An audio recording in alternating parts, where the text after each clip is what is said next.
Operation સિંદૂરની સફળતાને બિરદાવવા માટે આજે મારી વિધાનસભામાં એક વિશાળ સિંદૂર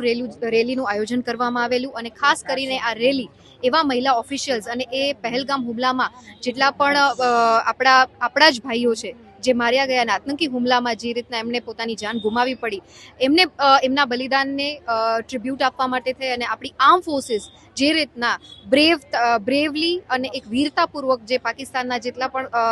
બેઝ કેમ્પ પાકિસ્તાનમાં આતંકવાદીઓના જેટલા પણ બેઝ કેમ્પ હતા એમાં 100 જેટલા આતંકવાદીઓને એમનો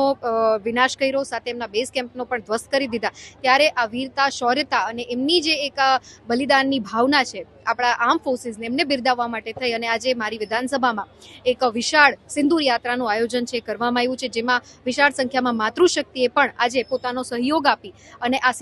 સિંદૂર યાત્રા છે એને સફળ બનાવી છે, જેમાં ખાસ કરીને એનસીસીની મહિલા કેડેટ છે, નર્સિંગ સ્ટાફ છે, ડોક્ટર્સનો સ્ટાફ છે, વકીલનો સ્ટાફ છે, તેમજ વિશાળ સંખ્યામાં અહીં બહેનો ઉપસ્થિત છે. ત્યારે આ રેલીને સફળતાપૂર્વક પાર પાડવા માટે હું એ તમામ માતૃશક્તિનો ખૂબ ખૂબ હૃદયપૂર્વકનો આભાર માનું છું.